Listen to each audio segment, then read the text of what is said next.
On and we go live, starting the video live. Hello, Walter McKone here, and I'm with my friend Claire Davies, who, depending on the day of the week, is a project manager. So we've coupled on a few topics to talk about. So one of them is about how do you see project management in everyday life or roles in businesses? I think we're all project managers in everything we do. Most people have organised a party, most people have organised a holiday, moved home, decorated a room, whatever it, and all those things take project management skills, from organisation, planning, budgeting, resources. So we're doing it without knowing it? Yeah. Or without giving it a sort of a particular label? Yeah, and I think the one thing that's so training in project management, there are various courses you can do, there's various forms of study. And basically those give you a set of tools to use. And you were talking about this idea of the polymath idea. Yeah. So what was that entail? Right. Well, you did a definition, didn't you? I did. I scribbled it down because I've got a memory like a sieve. Yeah. And it's a person of wide knowledge or learning. There you go. And it's about being generalist as well, and not honing in and being too specialised. And taking all those experiences in life, from organising your 21st birthday to applying for jobs or setting up your own business, starting a Facebook account, whatever it is, using all that knowledge and applying it. And I think project managers are really good ones, are superb polymaths because they need to be great at planning, great at organising, brilliant at managing people. Yeah. So do you think it's bringing that sort of background knowledge into something? Is. And I think the contextual, making it more contextual. Yeah. And I think one of the problems is that I see it all the time. People are wanting a specialist in, very specific area of digital media or a very specific area of construction or whatever it is, and people are wanting minutiae, and it doesn't work. For me, it doesn't work. So do you think that you lose a context perspective on things? You can do. Yeah, well, I think you become blinkered, actually. I think if you're just a specialist in, cranial osteopathy or something, what about the rest of the body? There are links to the two, aren't they? And I think you can become... Because what was interesting, you were talking about before about doing 2 degrees. One is a broad degree and one is a more specialised degree. Yeah. And that brings a context into something as well. So it does as well, and it also shows you the links between things as well. I think we miss the opportunity to draw on links, and I think we're not using skills like critical analysis and problem solving to the extent that we could. And I think through learning, doing 2 subjects, 3 subjects, changing jobs, whatever it is, we develop those skills and hone them. So I would see that as a diagnostic skill. Ah, okay, go on. So in osteopathy, going through, I think the power is in the diagnosis, not in the treatment. So critical analysis, that an analytical approach. When I say analytical, obviously bringing things in, not breaking things up. Yeah. To get a bigger picture, a deeper picture of something, yeah, helps me to come to a diagnosis to help people. Yeah. I suppose that's a form of project management. It's like taking a holistic approach to things, and to problem solving is what you're doing is stepping back and looking at all the clues, all the issues. I come in saying, oh, well, my hip hurts, and you say, well, Claire, actually, you've got a lot of tension in your neck. No wonder your hip hurts. In fact, Wittgenstein said that. You call it Übersicht, which means overseeing. Oh, okay. So you are sort of slightly stepping back. You're stepping back and taking a look, and that's the best thing that you can ever do as a project manager when everything's going mad and you've got deadlines and people ringing you and you've got 300 emails in your inbox and everybody wants a piece of you, and you just need to step back and sit there and think, what are the priorities? What do we need to do? And I think one of my favourite things, and everybody always jokes about it, but I bang on about it, and it's one of the things that we did with the digital media stuff with you, is define your success criteria. What is it you want to do? What is it you want to achieve? I don't know how you would look at that in terms of delivering, good osteopathy.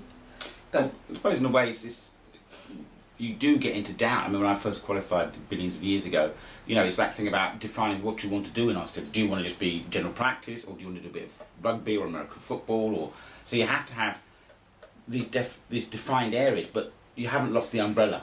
Yeah. That's the key. That's why now I can go into all sorts of other areas, because I know that the background and foreground phenomenon, get that background sorted out. Yeah, and then the foreground, it's more meaningful. Yeah. And that's the same thing as, it's like when you say standing back, you're not losing perspective of things, you're just broadening out so things have a better idea of meaning. What does it mean? Yeah. Yeah. Well, it's also giving yourself some time as well to think about things. Time. You know, if you're rushing headlong into something, saying, right, I've got to treat this thing, I've got to solve that problem. Well, I had an email from somebody, maybe they're listening, I don't know, about, you know, telling that they've been qualified less than a year and was worried about things. I said, look, give yourself time. You must all give yourself time. I said before, it's not a sprint, it's a marathon. Good advice. So just take your time. You know, it's like this friend of mine came this morning. It's not really perfect either. Absolutely not. Not a kid. No, for a while, the project management industry went through this big thing of everybody was saying, I deliver perfect projects, I deliver on time, I deliver within budget, and I deliver to spec. And this just doesn't happen. The spec changes, the budgets change, things change, and there is no such thing as perfect. But also osteopaths out there, listen to me, right? Don't put down things like I'm an expert at this, I'm an expert at that, because that actually sets you up for all sorts of falls. I've never said that. You know. Go on, so why not? Why have you not said I'm an expert in, you know... Because I know that there's... big toes. I've never seen the patient before, and if I've got the principle, I should be able to just work it out. So when someone says to me, you know, have you treated big toes problem before like mine? I will say no, because you've never turned up. Oh, okay. So we don't see toes, we see patients. So it's the same thing with the management project, I suppose. You know, have you done this project before? Well, not this one, no. I've done some that are similar and some that are very different. Exactly. Yeah, but, absolutely. So it's this goes back to that reasoning process, because it's only when you go into a situation that's new that you can reason from experience. There's that other word again. Yeah. That experience word is critical. Yeah, and there's the other expression, looking from the outside in. You know, it's all about standing back and looking and analysing and understanding what the problems are and what the links are and what you can achieve as well, and setting yourself some realistic goals. That the osteopath who contacted you, who'd only been qualified for a year, understand some of your limitations and stand back and say, well, actually, I've been doing it for a year. That's fantastic. But I look back at my 35 years and think 34 years rather. Oh, hang on, Guy Ashburner. Good on you for flying the osteopathic flag. Cheers, Guy. Are you going to design a flag? What would the logo be? Come on. So you know, it's giving yourself time, it's giving yourself space. You'll make mistakes, hopefully not deadly ones. Well, because that's the other thing. Whereas if project management, so I'm implementing a new IT system or working on a team, it's very rarely life or death. I mean, they are critical. I've worked on police systems or finance systems, and there are huge consequences if you get things wrong or you haven't done the training or backups aren't there, interfaces aren't working. But you're literally, maybe in my mind your job is far more riskier because you're dealing with something that hurts. And I suppose it can be risky, but again, it's that thing, isn't it? For me, it's about deepening that background knowledge. That's just stepping back. So it's a bit like a stage performance. If the set looks fantastic, you've still got to do the performance up front. Yeah. Otherwise, you know, nothing's going to work. So it's no good having a fantastic background and no foreground. At the same time, only having foreground is dangerous because you've got no depth. Okay. So that's the whole thing about, you're saying, being a polymath. If you can get everything in context behind. Alan Dobson, Alan. Afternoon, Alan. so you know, getting that in osteopathy, I think particularly the whole polymath idea, especially in philosophy. Yeah. Which we were discussing earlier on, is that it's philosophy that gives us that practice of that reasoning process that allows us to come to a decision. So again, diagnosis is always more important. So to come to that diagnosis, you're collecting symptoms. You're thinking about the reasoning process. It's the catching yourself in the act of the reasoning process, not doing it mechanically. Yes. So you're actively doing it. You're aware of yourself. You're very aware of it, and it's that dreadful expression, in the now.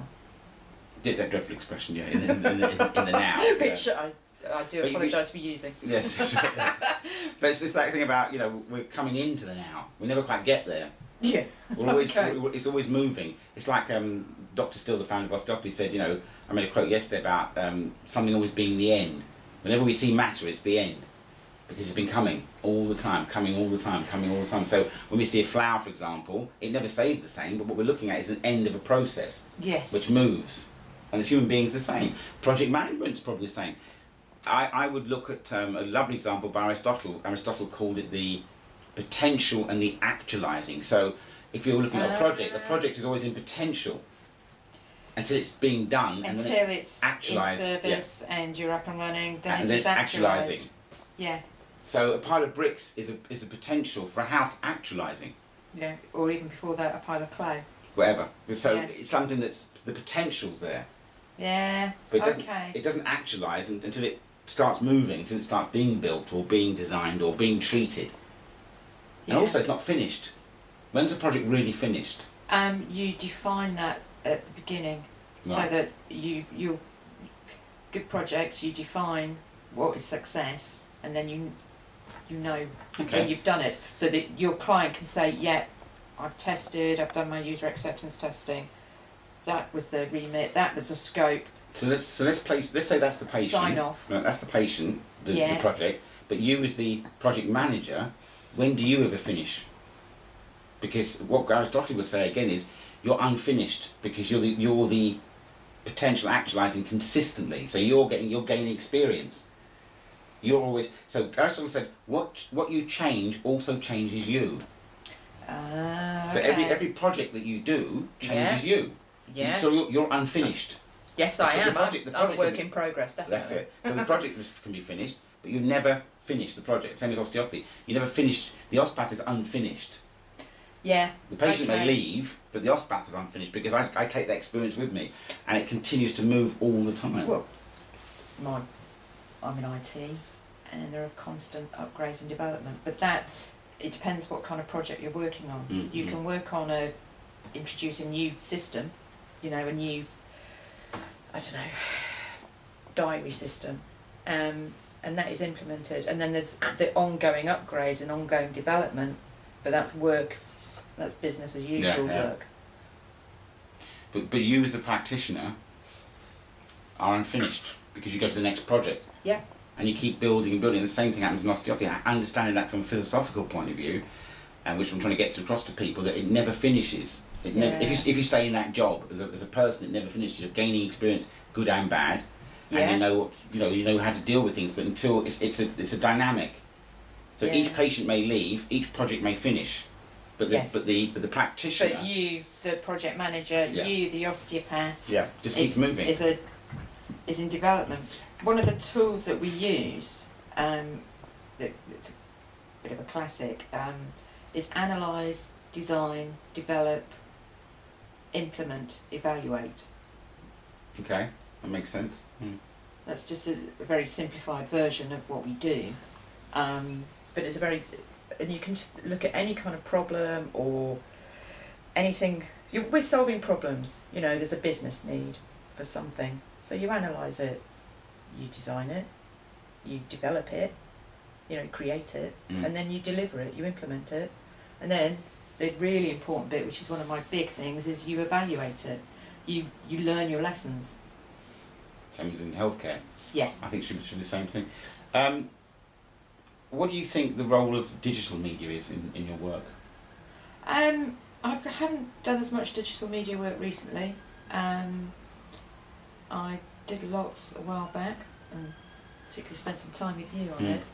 And I adore it. I love it. It's the potential for individuals and how we use it and shape it. No matter what IT products we create, the user will always take them somewhere else. Right. Okay. Yeah. That makes sense. That makes sense. The user develops them. So the users keep on developing, and we keep responding. Again, I said to you earlier on that I was in with a friend's daughter who's just finishing off for medicine. Don't mention names. And I was saying, the way that I can get through to people is through digital media, as we're doing here. Yeah. So it's okay just to go to, for me to give a lecture in Italy or Germany or Spain, but if we can get digital media going, then Jacob's just joined. Hi, Jacob. If we can get, the way to get through to everybody is through digital media, because we can bypass all the institutions, we can discuss things, we can get feedback from people, and as I'm doing daily, bring information to people, bring interpretation to people. Yeah. Oh, it's incredibly powerful, and it's what do you need? A phone. Yeah. And some kind of access to the internet or Wi-Fi. Yeah.